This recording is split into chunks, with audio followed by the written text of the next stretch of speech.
Imagine yourself on vacation. Do you picture lounging by the pool, getting tan and relaxing at a hotel? If so, then Iceland probably isn't at the top of your list of vacation destinations. Hopefully this video will change your mind and put up a good argument for you to add Iceland to the very top. Commonly referred to as the land of fire and ice, it's where glaciers meet volcanic landscapes. It's home to over 10,000 waterfalls and more than 100 volcanoes. It is a sight to see for every nature enthusiast, and if you're not totally sold on the outdoors, it'll be sure to change your mind. This video will go over our 10-day itinerary around the island and how much we ended up spending on our trip.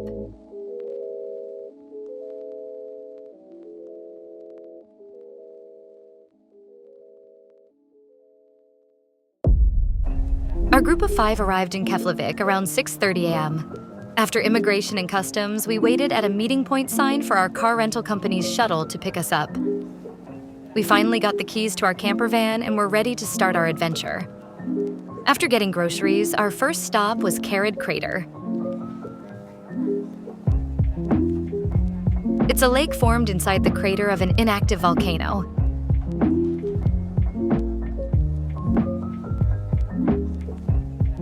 Our next stop is a geothermal area with many Geysirs.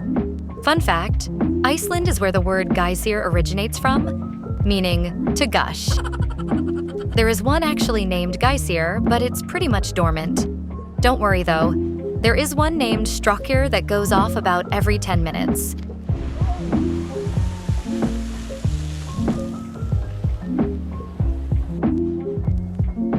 After having a blast, we headed to Gullfoss and arrived around 2:40 p.m. It's the second biggest waterfall in Iceland, only behind Dettifoss in the north, but we'll share that later in the video.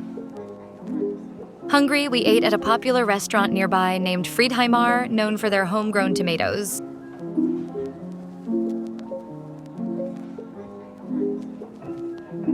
After eating, we went to a nearby campground to call it a night. We left the campground at 6:30 a.m. to start day 2. Our first stop, Seljalandsfoss, was about an hour away. What makes this waterfall unique is that you're able to walk behind it. Not too far down the path is an even more unique waterfall that not as many people stop by named Glufrabui. We left these 2 waterfalls around 9:30 a.m. and drove half an hour to the next stop, another waterfall named Skogafoss.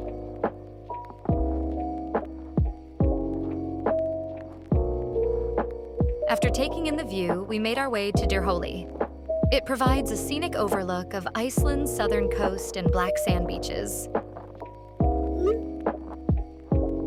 We drove down to Reynisfjara, black sand beach. This isn't a beach you can swim in though, as the waves are quite dangerous. Hungry, we decided to get lunch in the nearby town of Vik, which is where the meeting point was for our Glacier ice cave tour. The only ice cave tour I could find available in the summer was the Katla ice cave. So be sure to keep that in mind when planning your trip. These caves are naturally formed by water carving them out over time. The tour lasted about 3 hours. We ate dinner and made our way to the next destination, Fjadrargljufur. This is where Justin Bieber shot a music video, so you know we had to stop by here.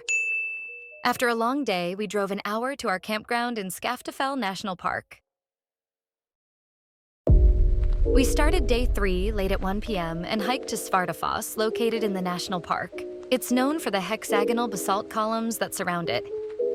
Afterwards, we drove to Mulagljufur Canyon for another hike. This area is not as busy as others, so this is a great stop to add to your itinerary if you want to avoid tourists. Next, we went to Diamond Beach, which is where parts of broken pieces of glaciers land on the shore. Since we visited in the summer, there weren't many diamonds on the beach. We made our way to Vestrahorn campsite to end the day. Our next destination was located at the campsite. Vestrahorn is one of the most iconic mountains in Iceland, known for its scenic view. Also at the campsite was a Viking village. Next, we drove to Folaldafoss. The waterfall itself isn't too big, but with the mountains as a backdrop, this was one of our favorites. Our next stop was Hengifoss. Personally, this was my favorite hike on the trip, as the hike itself was pretty fun. Reynisfjara is another waterfall on the way. We then went to Studlagil Canyon, a beautiful canyon with basalt columns along its walls. With the sun still up, we drove to Dettifoss and arrived at 1:45 a.m. It is Iceland's largest waterfall. Tired, we went to the next campground. The campground was on Lake Mývatn.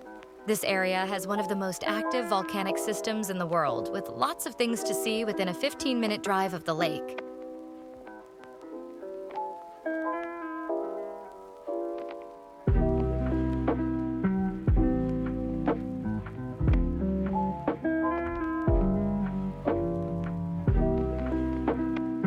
We then made our way to Godafoss waterfall, which translates to Waterfall of the Gods. Tired from yesterday, we called it early and stayed at a campsite in the northern town of Hverir. We did some sightseeing in the town before the long drive to the western coast. After the 5-hour drive to Snæfellsnes Peninsula, we took in the views at multiple stops along the road.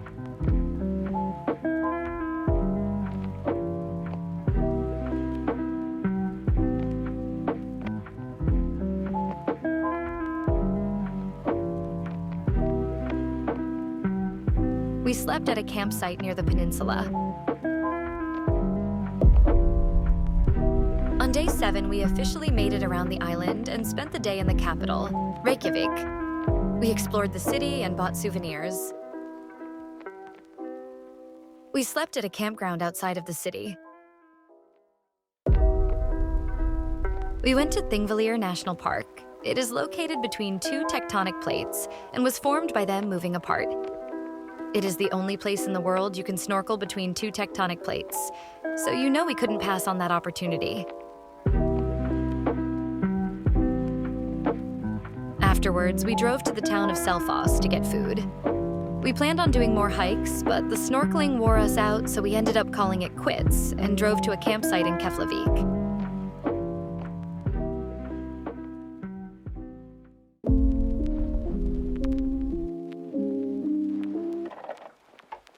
We stayed in Keflavik because we had reservations to the Blue Lagoon. Its iconic water is the result of the way silica reflects the sun's light. Although the Blue Lagoon is near the airport, we saved it for last so we could relax on the final day. After much-needed relaxation, we drove to Reykjavik to do some last-minute shopping and visit the Perlin Museum. We drove back towards Keflavik and stopped by Valanúkamál.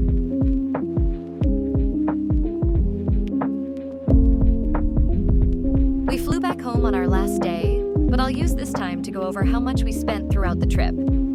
Flight prices vary, but from the United States, I would say prices range from $600 to $800. A 5-seater camper van cost a total of $4,631.35, coming out to 946.27 per person. I also saw 2-seater camper vans that came up to about the same price per person if you're not traveling as a group of 5.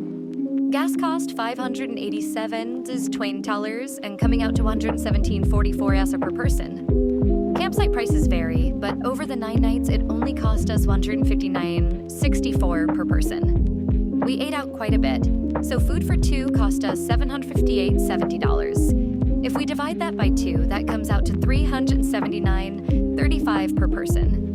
You can save money by doing groceries and cooking, which was our original plan. Entry and parking fees came out to $363.31 per person. The biggest ones to note are the Ice Cave Tour and the Blue Lagoon. The total for the trip comes out to about $2,600. Thanks for watching. We plan on uploading more detailed videos in Iceland, so feel free to subscribe to get notified when we do. I love you. If you're interested in seeing our Japan itinerary, check it out here.